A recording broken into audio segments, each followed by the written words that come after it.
So welcome to episode 2 of Peacock Cinema Podcasts, your behind-the-scenes ticket to Peacock Cinema, a brand new community cinema in Dunfermline, Scotland's ancient capital.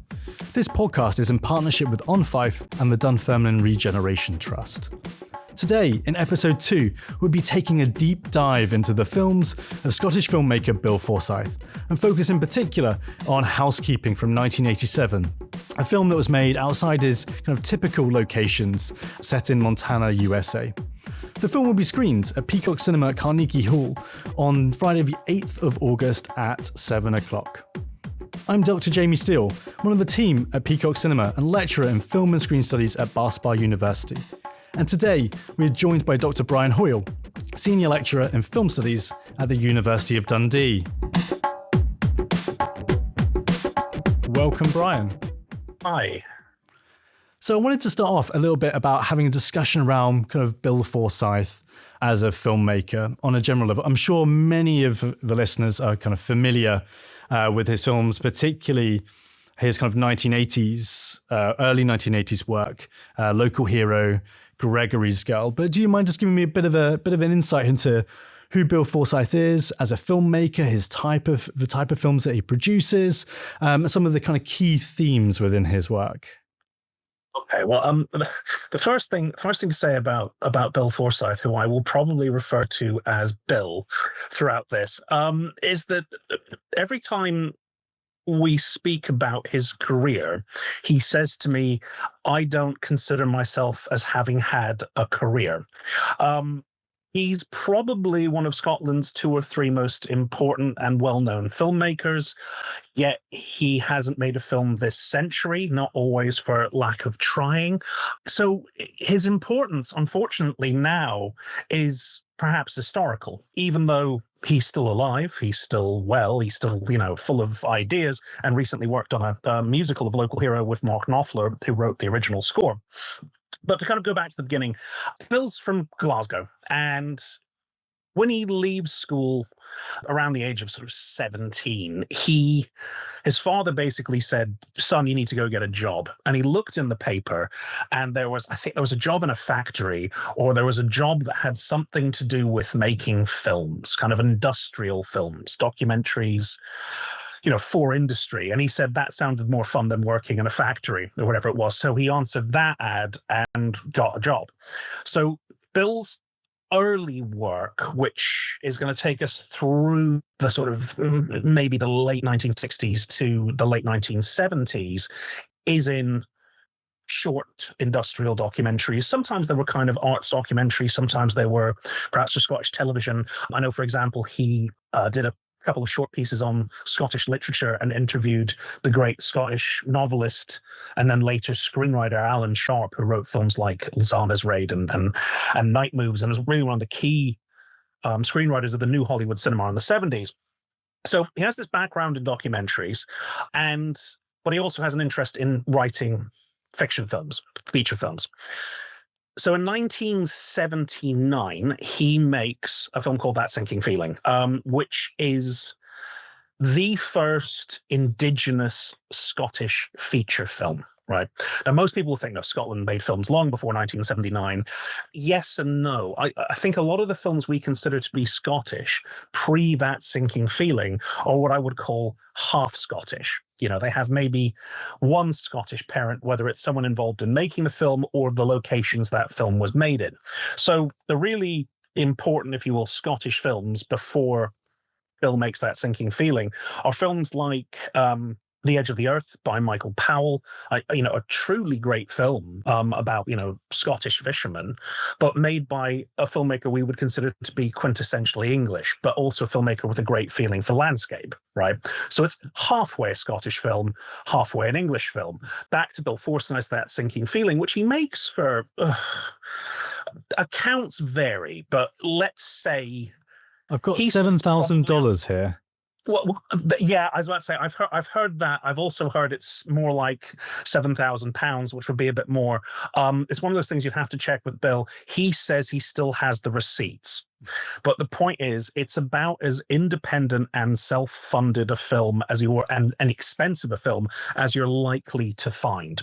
And when Bill's making that film, he doesn't, he's been working documentaries. He doesn't really, by his own admission, know what he's doing. There's a wonderful kind of amateur quality to the film, which also extends to the wonderful cast, which includes John Gordon Sinclair, of course, who will go on to be in Gregory's Girl, who he got from the Glasgow Youth Theatre, and they were paid very little money and mostly worked for food. And Michael Coulter, who is really one of the great British cinematographers, who works a lot with Bill, he shot that, and he was the one who explained to Bill, I hope Bill doesn't mind me saying this, that you don't shoot films in sequence. When Bill made that Sinking Feeling, he thought he shot the scenes, the order they're written in the script, rather than filming all the scenes on a certain location at once and then going on to the next location. So he really was learning on the job when he makes that Sinking Feeling, which he writes, produces, directs, and kind of oversees the editing with John Gow, who again goes on to become a pretty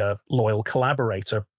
And that Sinking Feeling it's an extraordinary film about a bunch of Glaswegian kids who are unemployed, out of school, feel that they have no prospects. One of them contemplates suicide by drowning himself in a bowl of cornflakes. There's a lovely moment where one of them goes to buy a burger at a burger van, and the guy tells him it'll be 15p, and he counts his change, and he says, "I'll come back tomorrow." So it's a very serious film about, the economic blight in Scotland at the beginning of the Thatcher period, but it's also incredibly funny. And this balance between realism and a kind of dreamlike quality and whimsy, but also, incredible humor, but also darkness and depression are very, very key things in Bill's movies. So around the same time he was doing that Sinking Feeling, he wrote Gregory's Girl. I think he actually wrote Gregory's Girl first, but the funding didn't immediately come through for that, so he made that Sinking Feeling. So Gregory's Girl is really his breakthrough movie. It's the film that puts, him into the higher echelons of British filmmakers of the 1980s. It's the film that kind of brings Scottish cinema to international attention. And again, it's made for a pittance, probably 10 times, maybe even 20 times as much, depending on how much you think that Sinking Feeling cost. But we're talking in the realms of £200,000. So it's an extremely inexpensive film. And like that Sinking Feeling, it's really trying to show you a part of Scotland that hasn't been filmed before. Like I said, he's not interested in that kind of Kailyardism. He's not interested in, the Highlands and the Lochs. So he, again, works with actors from the Glasgow Youth Theatre, and he makes the film in Cumbernauld. And he thought that Cumbernauld, because we talked about, he's very interested in architecture, but the architecture of Cumbernauld is particular. Something kind of, yeah, and he said it's almost a kind of naivete about it. And he said that he wanted it to look like a kind of young city full of young people and like it's trying to find its maturity. So the idea of making a film in Cumbernauld, seemed ridiculous to most people. This is not what Scotland looks like. And like that Sinking Feeling, but that happened later, when they first released Gregory's Girl, they dubbed the film with what Bill refers to as the Edinburgh version. They dubbed it with the kind of soft Edinburgh accent that Americans tend to think Scottish people have, which Bill was never particularly happy with, but it would never have played in America, I think, at that point. Before Ken Loach, before Trainspotting, everyone thought Scottish people sounded a very particular way, and it was not the accent people had in Cumbernauld. So, this is his, for want of a better word, it's a coming-of-age, school-based teen sex comedy. But it's nothing like any other film in that genre. Like I said, he's trying to make a movie that doesn't sound or look like other Scottish films, and he's trying to make a teen movie that doesn't feel like most films about, randy young teenagers. So it's got an incredible kind of charm to it. He had to fight a lot for certain things to be kept in the film. I remember he said that people didn't want Claire Grogan in the film. because she has a sort of scar on her face. They said, we can't have that. And he's like, well, I'm casting her. She's in it. And it just shows from the beginning that, Bill has his own way of doing things, and he can be quite uncompromising. I mean, how much that has to do with the fact that he hasn't made a film this century, I don't know. But I know that he certainly has his kind of vision and his ideas. And it's also, That Sinking Feeling is really about a bunch of men. Young men, and the fact that they have no opportunities and nowhere to go in their lives. What Gregory's Girl does is it brings young women, very kind of independent, very intelligent women, into the sphere of Bill's movies, and they'll become a mainstay, I'd say, of a lot of his films. He writes female characters extremely well, extremely sort of sympathetically, and they're often running rings around the men.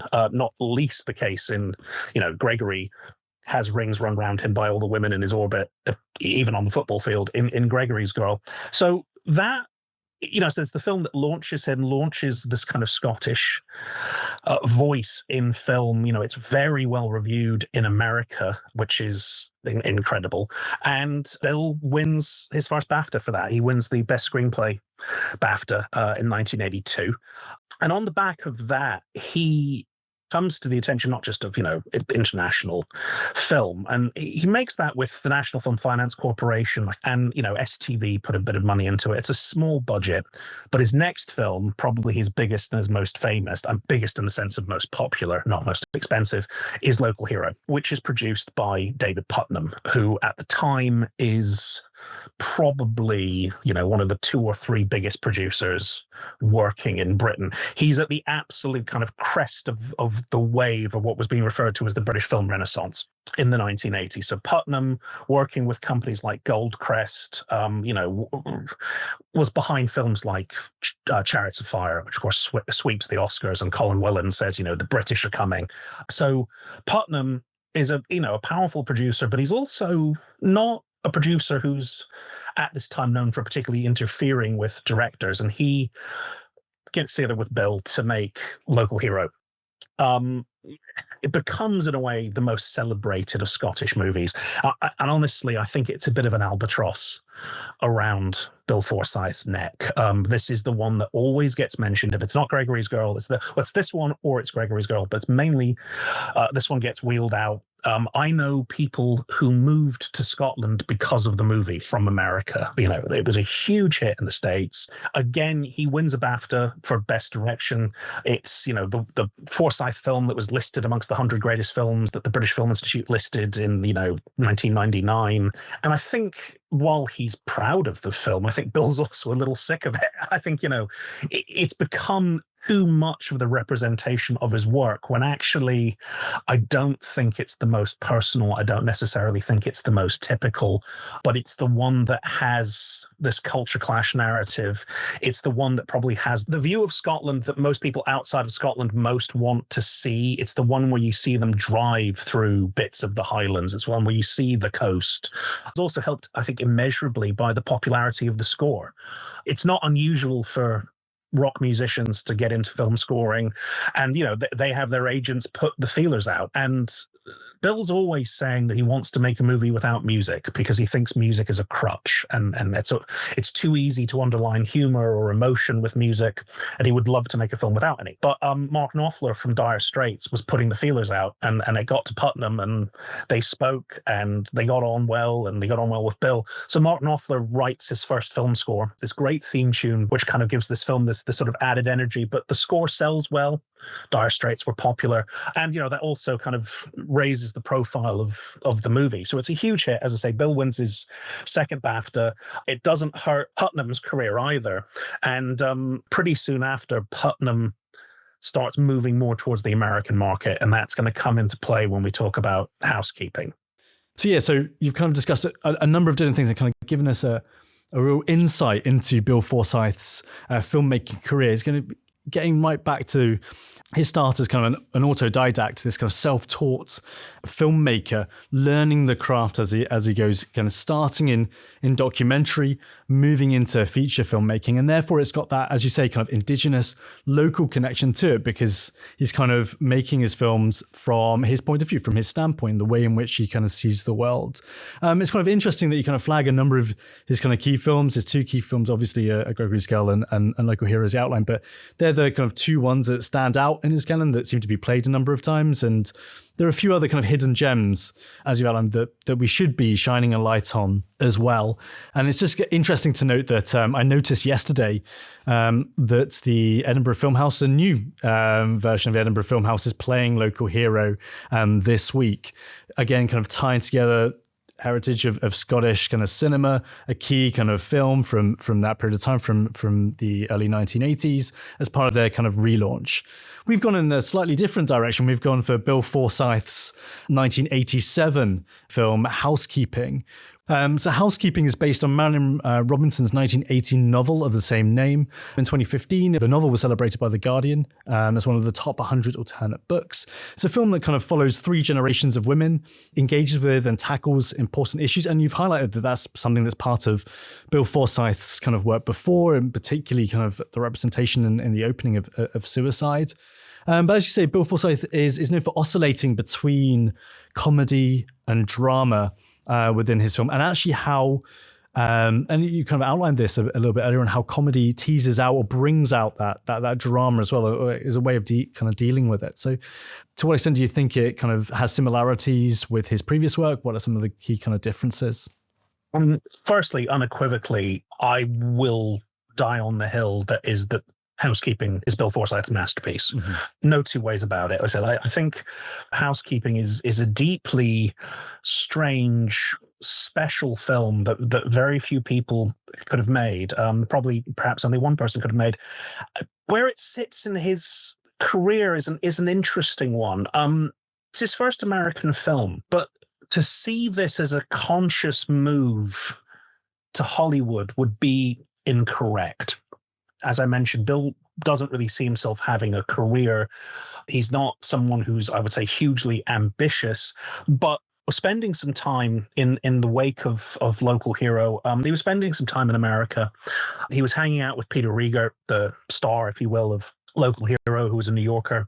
And he was given a copy of Marilyn Robinson's novel, Housekeeping, which was her first novel. It's shortlisted for Pulitzer. It wins the National Book Award. It is one of the great debut novels in American fiction. And Bill fell head over heels in love with it. And so he does two things that he never does before. So where does it sit in his filmography? Firstly, it sits as a radical departure. He decides to make a film that's not set in Scotland. He's going to go to America to make a movie because this is an American narrative. It couldn't happen anywhere else. And two, he's going to write a screenplay that's not original. So his screenplays are very unusual scripts. That's part of him being this autodidact. If Bill was sent to, an American film school, he'd probably flunk screenwriting or get a C, because his voice is just, it's too original. He doesn't obey those beats because he is self-taught. This, however, is his first adapted screenplay. So for me, we're watching Bill Forsyth's Housekeeping. He says a radical departure. The prose kind of feels kind of borrowed from a novel. It's very kind of Calvinist in the dialogue. It feels, in my view, a little bit kind of stilted in that regard, and kind of laced within the very kind of particularity of the part of America where it's set. But also, I found the landscapes quite haunting when I watched the film. There are a number of kind of key kind of images that really kind of stood out to me, where we kind of see this relationship between the characters and the landscape. And for me, they felt kind of lost at times. I mean, were there any kind of key parts of the setting, location that really you felt kind of epitomized or maybe deviated from Bill Forsyth's kind of work? Yeah, I mean, it's even more than Local Hero, which, as I said, is his most landscape and focused and rural film. This is a look at kind of not quite backwoods America, but small town rural America. As you say, it's set in Montana. As is often the case with these things, he actually films it in British Columbia. he's not filming this in Nova Scotia. He's not filming it in, the part of Canada that looks out towards Scotland. I don't think he's trying to make this look anything like Local Hero. It has an incredibly it's again shot by Michael Coulter and has this incredibly kind of almost blue look to it. It's like everything's kind of bathed in a sort of reflection of this lake and the moon on that lake. It's a film that centers around a rail bridge disaster, but it's an old wooden bridge collapsing into the ice. So again, this can really only be taking place in the more extreme weather of the northern part of North America. It's about isolation. It's about a world in which people, the Sylvie character, the aunt played by Christine Lattie, before she comes to take care of her nieces, she's a drifter. She's not just sort of homeless. She's willingly homeless. She rides the rails. She jumps onto freight trains. She sleeps on park benches. She's living the way in the late 40s, early 50s when the film is set. Talks about her husband having served in the war, so it's probably early 50s. She's living the way that people were kind of forced to live during the Great Depression, but she lives that way by choice. So it's very rooted in a kind of Midwest to West Americana, and one of a certain time, but one also where you live in communities where everyone knows everyone's business, and if you are the local misfits, it's going to be difficult for you. You're Boo Radley in To Kill a Mockingbird. So yeah, it's a milieu that he couldn't translate to a different country. So he couldn't translate to Scotland. It's almost not big enough for people to kind of drift and disappear, which is what happens in the final shot. One of the most haunting final shots I know of in a film, when Sylvie and Ruthie walk across the bridge and they just kind of vanish. And you just hear this kind of echo from one of the other sisters, so it's very rooted in landscape. It's very much about, people who are obsessed with mountains and hills. And, there's a great monologue at the beginning about the man who lived in a flat prairie, so became so obsessed with mountains that he read every encyclopedia and would draw Mount Fujiyama. And so the novel itself is very landscape based and very descriptive about landscape and milieu. And I think he kind of takes that on. But he also, because he has an eye for the absurd, you can see that in all four of his previous films, he gets the kind of absurdity of small town America. I've always said to people, if you like David Lynch, it's not a huge jump that you like Housekeeping. It's just a quieter, less violent day. It's more like The Straight Story, if you will. But it has that genuine sense of kind of, an absurdist outsider's eye looking at, a part of America that doesn't get filmed very often. We're also kind of looking at three generations of women within the film as well. And for me, when I watched the film, I felt this kind of, if the domestic life of the two young women in particular felt quite claustrophobic, felt quite stifling. The film that's been voted the greatest film of all time in 2022 by Sight and Sound of Jeanne Dielman, so far as for women in particular, it felt quite claustrophobic. I don't know if you have any thoughts on this kind of, what it was like for women within, how it's articulated in the film. Title isn't accidental. It's about what is a woman supposed to do? Housekeeping, keep house. There's a wonderful scene where they walk past a shop that's selling 1950s, mod cons, vacuum cleaners, blenders, washing machines. And Sylvie looks in the window, but it's not that she wants to buy any of this stuff. She's just kind of perplexed by it. And the one major scene where you see them do housekeeping, the house is flooded.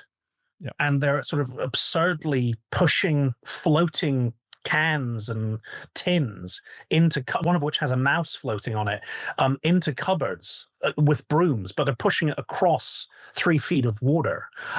So it's a film about a woman and one of her nieces who refuse to conform to that claustrophobic lifestyle.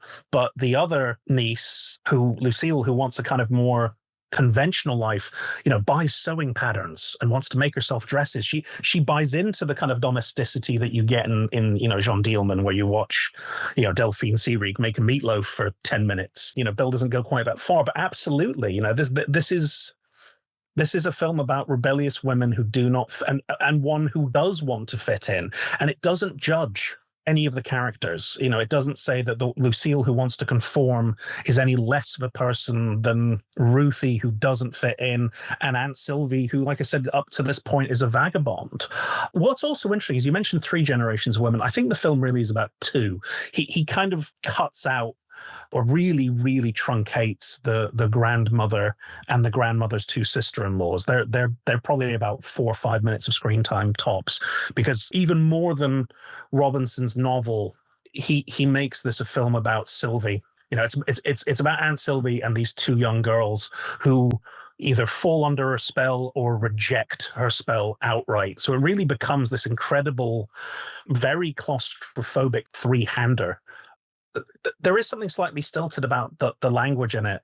Partly because it comes from Marilyn Robinson's influences. She's very influenced by Thoreau and the Transcendentalists, and she writes in a kind of slight, as you say, Protestant King James Bible influence style, not dissimilar from the way Charles Portis writes the novel of True Grit. But there's also, because, you know, you're dealing with 2 non-actresses, the voiceover, which a lot of which is taken from or slightly rewritten from the novel that Ruthie narrates, has a slightly stilted quality, because it's, you know, it's a kind of non-actor doing it, and Bill doesn't try and coach her too much, and there's this kind of naivete about her delivery that I think really suits the film. You have, as I said, these 2 non-actresses who give these incredibly naturalistic performances, and then you've got one of the most underrated, brilliant character actresses working in American cinema, Christine Latty, playing their Aunt Sylvie, who just gives a incredible performance.